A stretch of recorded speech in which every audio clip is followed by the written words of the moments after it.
Welcome back to the WanderLearn show. I'm your host, Tapon. I am here again with Michael Zervos, who is traveling all the countries in the world as fast as humanly possible. He's going to set a record if all goes well. He is on track, so he's got a good chance of pulling this off. And Michael, what percentage of the world is in the bag? I'm over two-thirds of the way through the 193 plus Palestine and Israel, or Palestine and Vatican, excuse me. So, yeah, it's amazing to say that. I'm closing in on 70% currently in Europe right now. Amazing. Yeah. So Europe should go pretty swiftly and without drama. I know North Korea and Sudan are some of the tough ones left. Any other ones? Well, in terms of, getting in or visas, the official process for getting in, not really. I mean, Haiti is not in great shape right now, as many of your listeners probably know. It's not, Port-au-Prince is not very safe, but the eastern side of the country is a bit better. So we've got access there. Venezuela's, it's been a problem spot for a while, but that's not a problem getting in. And then Cuba's Cuba. It's stable. Yeah, other than, Sudan and North Korea, those are the tricky ones. Got it. And what's your game plan to crack those difficult nuts? Well, North Korea is out of my control.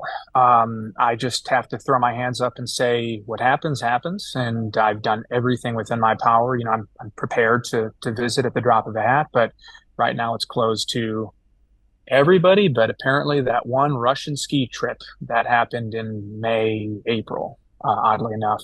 Okay. Yeah, it was But a you needed a one tour Russian group that went in. passport or something like that to get there in that ski trip? Yeah, yeah. I mean, there's some.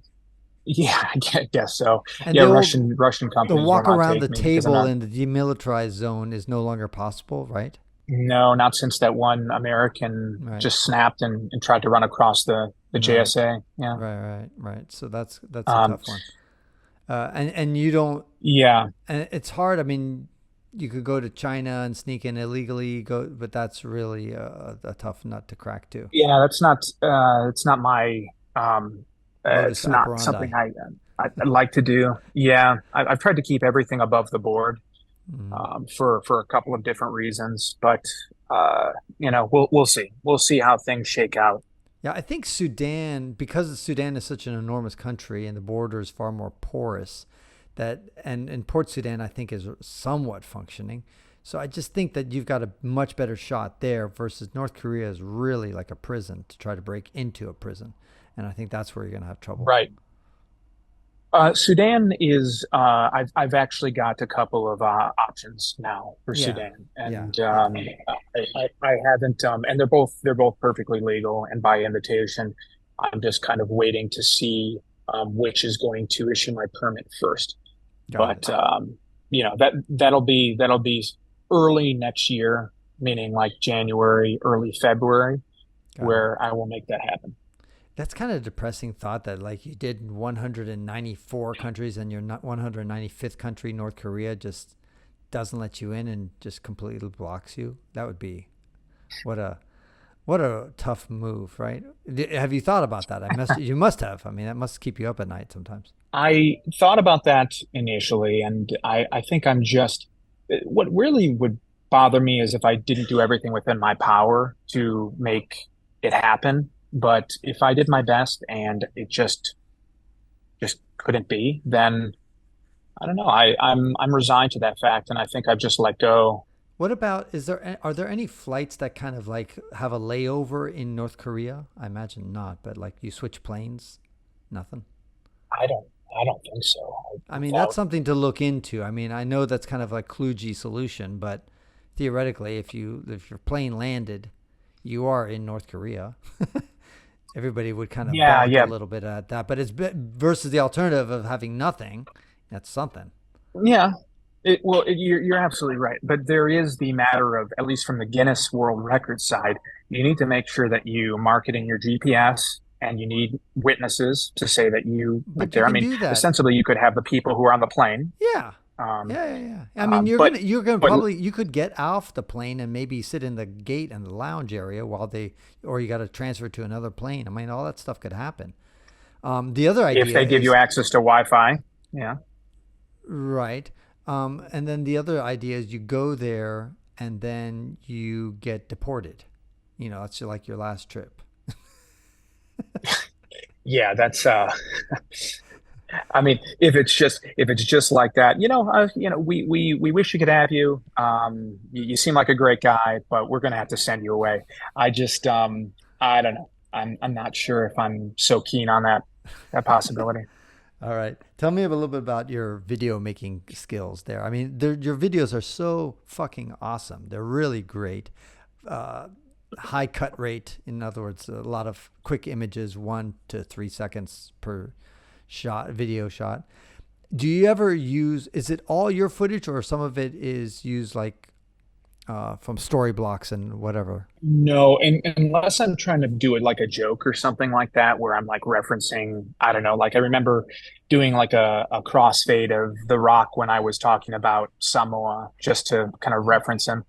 All of the images of the country, they're all my own, That's and I kind amazing. of To feel, me, that what makes that yeah. amazing, Michael, is the fact that so many of your images are really cool. I mean, it also shows how much you've traveled within the country because you'll show some picture of, I don't know, whatever, Lebanon or Peru or who knows what, and you're just so many different places that you've been to. And again, that goes back to what I've said throughout our interviews that we've had, that you're not just jumping off the airport, taking a little selfie and getting back in the airport and leaving. You're doing pretty extensive travels within the country, staying there often a couple of days or, to see lots of stuff, not to mention videoing and not to mention interviewing and then having to compile and edit all this stuff. Most people have no fucking clue like how hard all the stuff that you do is. And I just really respect that because I make videos myself and I know what it's like to travel and do all this stuff on the road. It's fucking amazing. Well, thank you. I appreciate that. I think, there are people maybe within my industry or within kind of entertainment or who make videos or creators that may recognize it. But for me, it's just like I'd rather just keep the magic, the illusion of ease going, and make it so that I don't know. I just rather have people just watch them, enjoy them, and if you want to dig a little deeper and know how the sausage is made, then fine. We can talk shop. But that I think the logistics side of things, the travel, the editing, all of like putting all those things together, maybe I can reflect after the fact. And um, I don't know. I'm happy that what you see is something that's enjoyable and occasionally people will see the videos and they'll be like, "Oh, you didn't go here, you didn't go there, and you didn't go to this island or whatever it is." And but they don't know the circumstances, and I don't usually clue them in. I don't say, "Hey, I'm only in there for a certain amount of time." I just want people to watch them and to enjoy. They're not travel guides. They're just kind of my thoughts and sentiments and feelings as I'm in there. I'm not trying to tell people where to go and what to do. Right. And there you have make a lot of profound observations too in like a 1 minute video. So it's very well thought out and very contemplative. So to me, I just commend you on it. In fact, one of the things that frustrates me, frankly, Michael, is that why don't you have millions of followers and, thousands and thousands of likes? And I realize it. Have you learned anything about the whole promotion game? And it pisses me off sometimes that some person puts up a cat video and gets 1 million views, and you sit here and gesticulate and make all sorts of great content. And I have the same problem. I sometimes work a lot on a video, and then all of a sudden I get like a few views, and that's it. So, Yeah, yeah. what's your reflections on that? Well, okay. Yeah, I of course, the more people watch it, the more people might, particularly the stories. I'm hoping that people can be affected by. That's kind of the main course, if you will. And my purpose for traveling, even for breaking the Guinness record, that was kind of a means to an end of getting some of the trip finance so I could tell these stories and help people. But I mean, look, if I had the time to dig into the meta tagging and the algorithm for each individual country or the regions, like the idea of tagging something when you're in India, just tagging something as hashtag India or hashtag India journeys or whatever it is, and then and not finding particular hashtags in a country of 1.4 billion people and all the tourists that they have. Like you have to do extensive research to be a creator within even a sub-region of some of these countries. But I just don't have the time to do it. I'm creating these things, and maybe at a later time I'll be able to optimize them and re-release them. But just as an example here, I released some of the regional videos, the videos I made in the Pacific Islands, and I just decided, because I was trying to prove to somebody for a separate initiative, that I could grow an audience if I so desired to, if I had the time to do it. I posted the Pacific Island collection of videos, and several of them went viral and got, hundreds and hundreds of comments, thousands of likes. It was just me having to dig in and take a look at what was popping and what worked within it. And suddenly I like got 10,000% views on my platform, and I quadrupled my follower count on TikTok. But I can't do it for every location. I just don't have the time. Right. Yeah. You got to sleep. You got to travel. You got to do. It's just incredible. And you need Right. Wi-Fi for a lot of places, and not crappy Wi-Fi. We only have a couple of minutes left, and I want you to talk about your upcoming, schedule. Where are you at right now? We're in almost the second week of December now. So where you're at Right. and what's your timing? So I am heading up Eastern Europe to the Baltics, and then across Northern Europe, spending the holidays kind of in Northern Europe, Freezing heading your back ass off. through around. Yeah, I know. I know how to pick the time, right? But Christmas and New Yeah, Year it's in nice. some of these countries is quite pretty. Yeah. So then I'll cut back around through Western Europe to Central, clean up a couple of those countries, exit Europe by February. Aside from Sudan and North Korea, hopefully those I will have those options there. Head to South America, Central Caribbean, and then I'm done. In effect, it's 5 to 6 months left. Got it. Okay. So basically you're looking at April timeframe. Yeah, I mean, necessarily. I mean, this is no secret, but people can figure out when I started, and when I have to end in June is when, Got it. like, I'd have to in order to break Taylor a Demon Bronze record.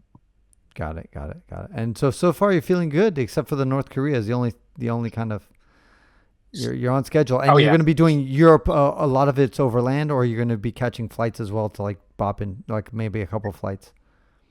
yeah. There's some flights. I mean, Mm. Iceland, UK, Yeah. Ireland. These are flights. There's some flights in Central.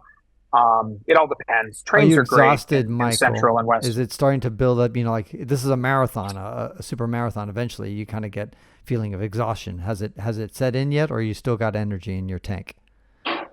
Man, it's a marathon and a sprint. But if I wasn't collecting these stories, if I wasn't inspired on a day-to-day basis by people and really, truly one of a kind stories, I wouldn't be doing this, and I probably would be exhausted. But I feel revitalized every day when I'm sitting down, re-listening to these stories, hearing them for the first time, and I'm grateful every day that I'm able to do that.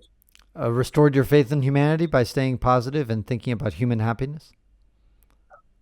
Yes. Well, I mean, my faith wasn't always lost. I don't think I came into it so cynical, but there is a lot of optimism I'm garnering through a lot of the experiences. You're like an alien in some ways, visiting these places. Like you all of a sudden, I always imagine an alien checking out and realizing, wow, there's a lot of commonality amongst this species of Homo sapiens. They all talk about the same basic things. I mean, they have so many things in common. I imagine that's one of the things the insights that you're having. Yeah. There are some reflections that I'm developing over the course of my trip, that there's humans are paradoxical, and the further out you get from them, the more similar they can look, especially when you look at them from the top down, literally, from bird's eye. They all look like just tops of heads milling around, doing their thing. And the closer you get, when you're right here face to face, you can smell them, you can touch them, you can see them. Um, there are differences that shape, and there are stories that have texture, and it makes life really exciting to live, because they're just everyone is different, but they're also biologically the same. So this is like this dichotomy, this paradox makes storytelling fun and interesting and effective. that you can relate and differentiate using story. Well, Michael, I'm a huge fan of what you're doing. I wouldn't want to do it myself, and a lot of people probably tell you that, but we respect and admire your persistence, your pugnaciousness at doing this. So kudos to you. And remind people where people can find you at Project Kosmos with a K. Yes, with a K, yes, the Greek way of spelling it. So it's project-cosmos.com is the website. You can get all my social links and the Project Cosmos on Instagram and TikTok. Awesome. Well, Michael, again, I hope that we can bring you back sometime in early 2025 to see where you're at. Maybe in the Caribbean, South America, who knows? Maybe before that, maybe when you're gallivanting in Europe and you have great Wi-Fi. Absolutely. Yeah. All right. And we'll be interviewing you in North Korea. Yeah, please do. We'll see how that goes. All right. Take care, Michael.